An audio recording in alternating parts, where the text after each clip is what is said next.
ನಮಸ್ಕಾರ, ನ್ಯೂಸ್ ಬಾಕ್ಸ್ಗೆ ಸ್ವಾಗತ. ಸ್ನೇಹಿತರೆ, ಇವತ್ತು ಕಿಚ್ಚನ ಪಂಚಾಯಿತಿಯಲ್ಲಿ ಕಿಚ್ಚ ಮಾತನಾಡುವಂತ ರೀತಿಯೇ ಬದಲಾಗಿದೆ. ಅದು ಕೂಡ ರಕ್ಷಿತಾ ವಿಚಾರವಾಗಿ. ಕಿಚ್ಚ ಹೇಳ್ತಾರೆ, ನನ್ನ ಪಿತ್ತ ನೆತ್ತಿಗೇರಿದೆ ಅನ್ನುವಂತ ವಿಚಾರವಾಗಿ. ಸೊ ರಕ್ಷಿತಾ ಅವರು ತಪ್ಪು ಮಾಡಿದ್ದಾರೆ, ಹೌದು. ಆದ್ರೆ ಈ ಹಿಂದೆ ತಪ್ಪು ಮಾಡಿದವರಿಗೆ ಯಾಕೆ ಕಿಚ್ಚ ಸುದೀಪ್ ಅವರು ಈ ರೀತಿ ಪಿತ್ತ ನೆತ್ತಿಗೇರಿ ಮಾತನಾಡಿಲ್ಲ? ಸೊ ಅವರು ದೊಡ್ಡವರು ಅನ್ನುವಂತ ವಿಚಾರ ಆಗಿರ್ಬೋದು, ಅಥವಾ ಅಕ್ಕ ಅಣ್ಣ ಬಾಂಧವ್ಯ ಇರುವ ಕಾರಣಕ್ಕೋಸ್ಕರ ಅವರಿಗೆ ರೀತಿಯಾಗಿ ಮಾತನಾಡಿಲ್ವಾ ಅನ್ನುವಂತ ಚರ್ಚೆ ಕೂಡ ಇದೀಗ ಸೋಷಿಯಲ್ ಮೀಡಿಯಾದಲ್ಲಿ ನಡೀತಾ ಇದೆ. ಯಾಕೆ ಅಂತಂದ್ರೆ ಕಿಚ್ಚ ಅವ್ರು ಹೇಳ್ತಾರೆ, ಪ್ರೋಮೋದಲ್ಲಾಗಿರ್ಬೋದು, ನಾವೀಗ ನೋಡ್ತಾ ಇರ್ಬೋದು. ಸೊ ಕಿಚ್ಚ ಹೇಳ್ತಾರೆ ರಕ್ಷಿತಾ ಅವರಿಗೆ, ನನ್ನ ಪಿತ್ತ ನೆತ್ತಿಗೇರಿದೆ ಅಮ್ಮ ಅನ್ನುವಂತ ವಿಚಾರವಾಗಿ. ಈ ಬಾರಿ ರಕ್ಷಿತಾ ವಿಚಾರವಾಗಿ ಅಶ್ವಿನಿ ಗೌಡ ಅವರು ಅಪೋಸಿಟ್ ಆಗಿ ಇಲ್ಲ ಅನ್ನುವಂತ ಕಾರಣಕ್ಕೆ ಕಿಚ್ಚ ಮಾತನಾಡ್ತಾ ಇದ್ದಾರ. ಎಲ್ಲೋ ಒಂದ್ ಕಡೆ ಅಶ್ವಿನಿ ಗೌಡ ಅವರು ಏನಾದರೂ ಸಮಸ್ಯೆ ಮಾಡಿದ್ರೆ ಬಹುಶಃ ರಕ್ಷಿತಾ ಅವರಿಗೆ ಹೇಳುವಂತ ರೀತಿ ಬದಲಾಗಿರ್ತಿತ್ತೋ ಏನೋ. ಈ ಹಿಂದಿನ ಒಂದು ಟೈಮಲ್ಲಿ ವೀಕೆಂಡ್ ಅಲ್ಲಿ ಜಾಹ್ನವಿ ಆಗಿರ್ಬೋದು, ಅಶ್ವಿನಿ ಗೌಡ ಅವರು ಅಷ್ಟು ದೊಡ್ಡ ತಪ್ಪು ಮಾಡ್ತಾರೆ. ಆಗ ಕಿಚ್ಚನಿಗೆ ಪಿತ್ತ ನೆತ್ತಿಗೇರಿಲ್ವಾ? ಅವರು ಕೂಡ ಅವಾಗ ಮಾತನಾಡಿಲ್ಲ. ಸೊ ಅವರು ಕೂಡ ನಗ್ನಗ್ತಾನೆ ಮಾತನಾಡ್ತಾರೆ, ಸರ್ ಅಣ್ಣ ಅಂತ ಹೇಳ್ಕೊಂಡು. ಆವಾಗ ಪಿತ್ತ ನೆತ್ತಿಗೇರಿಲ್ವಾ ಕಿಚ್ಚನಿಗೆ? ಸೊ ಈ ಬಾರಿ ಕಳಪೆ ಯಾರಿಗೆ ಕೊಡಬೇಕು ಅನ್ನುವಂಥ ಡಿಸ್ಕಷನ್ ಅನ್ನ ಮಾಡಿದವರಿಗೆ ಕಿಚ್ಚನ ಚಪ್ಪಾಳೆ ಸಿಕ್ಕಿದೆ.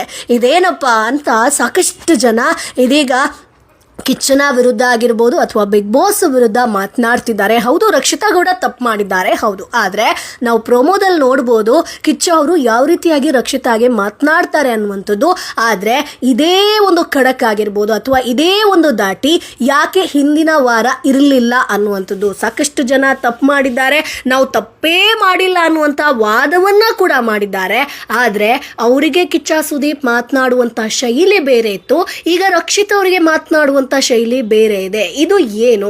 ಸೊ ರಕ್ಷಿತಾ ವಾಪಸ್ ಮಾತಾಡಲ್ಲ, ಅಥವಾ ರಕ್ಷಿತಾಗೆ ಕಿಚ್ಚ ಸುದೀಪ್ ಕ್ಲೋಸ್ ಇಲ್ಲ ಅನ್ನುವಂತ ಕಾರಣಕ್ಕೋ, ಅಥವಾ ರಕ್ಷಿತಾ ಸೀರಿಯಲ್ ಸಿನಿಮಾ ಇಂಡಸ್ಟ್ರಿಯಲ್ಲಿ ಇಲ್ಲ ಅನ್ನುವಂತ ಕಾರಣಕ್ಕೋ ಕಿಚ್ಚ ಸುದೀಪ್ ಈ ರೀತಿಯಾಗಿ ಮಾತನಾಡ್ತಿದ್ದಾರಾ ಅನ್ನುವಂಥದ್ದು ಜನರ ಅಭಿಪ್ರಾಯ ಆಗಿದೆ. ಸೊ ಪ್ರೋಮೋದಲ್ಲೂ ಕೂಡ ಸಾಕಷ್ಟು ಕಮೆಂಟ್ಸ್ ಗಳನ್ನ ನಾವು ನೋಡಬಹುದು. ಅಶ್ವಿನಿ ಗೌಡ ಅವರಿಗೆ ಈ ಬಾರಿ ಕಿಚ್ಚ ಸುದೀಪ್ ಅವರು ಕಿಚ್ಚನ ಚಪ್ಪಾಳಿಯನ್ನ ಕೊಟ್ಟಿದ್ದಾರೆ. ಇದೇನಪ್ಪ? ಸೊ ಅಂತೂ ಇಂತೂ ಅಶ್ವಿನಿ ಗೌಡ ಅವರಿಗೆ ಕಿಚ್ಚನ ಚಪ್ಪಾಳೆ ಸಿಕ್ಕಿಬಿಡ್ತು, ಉತ್ತಮ ಸಿಕ್ಕಿಬಿಡ್ತು. ಈ ವಾರ ಸೈಲೆಂಟ್ ಆಗಿದ್ದು ಆಟವನ್ನ ಆಡಿದ್ರೂ ಕೂಡ, ಕುತಂತ್ರವನ್ನ ಮಾಡಿದ್ರೂ ಕೂಡ, ಕಳಪೆಯ ಡಿಸ್ಕಷನ್ ಅನ್ನ ಮಾಡಿದ್ರೂ ಕೂಡ ಉತ್ತಮ ಅಥವಾ ಕಿಚ್ಚನ ಚಪ್ಪಾಳೆ ಸಿಕ್ಕಿದ್ದು ಎಷ್ಟು ಸರಿ. ಸೊ ಇದರಲ್ಲೇ ಗೊತ್ತಾಗುತ್ತೆ ಯಾವ ರೀತಿ ಗೇಮ್ ನಡೀತಾ ಇದೆ ಅನ್ನುವಂಥದ್ದು ಜನರ ಅಭಿಪ್ರಾಯ ಆಗಿದೆ. ಅದರ ಜೊತೆಗೆ ರಕ್ಷಿತಾಗಿ ಕಿಚ್ಚ ಸುದೀಪ್ ಮಾತನಾಡಿದಂತಹ ಶೈಲಿ ಸರಿ ಇಲ್ಲ ಅನ್ನುವಂಥ ಒಂದಷ್ಟುಗಳು, ಅಂದ್ರೆ ಪರ ವಿರೋಧ ಎರಡೂ ರೀತಿಯಾದಂತಹ ಕಮೆಂಟ್ಸ್ಗಳು ಬರ್ತಾ ಇದೆ ಸ್ನೇಹಿತರೆ. ಸೊ ಇದ್ರ ಬಗ್ಗೆ ನಿಮ್ಮ ಅಭಿಪ್ರಾಯ ಏನು? ಕಿಚ್ಚ ಸುದೀಪ್ ಮಾತನಾಡಿದ್ದು ಸರಿ ಅಂತ ಅನ್ಸುತ್ತಾ? ನಿಮ್ಮ ಅಭಿಪ್ರಾಯ ಏನು? ಅದನ್ನ ಕಮೆಂಟ್ ಬಾಕ್ಸ್ ಮೂಲಕ ತಿಳಿಸಿ. ನಮ್ಮ ಚಾನೆಲ್ ಅನ್ನ ತಪ್ಪದೇ ಸಬ್ಸ್ಕ್ರೈಬ್ ಮಾಡಿ.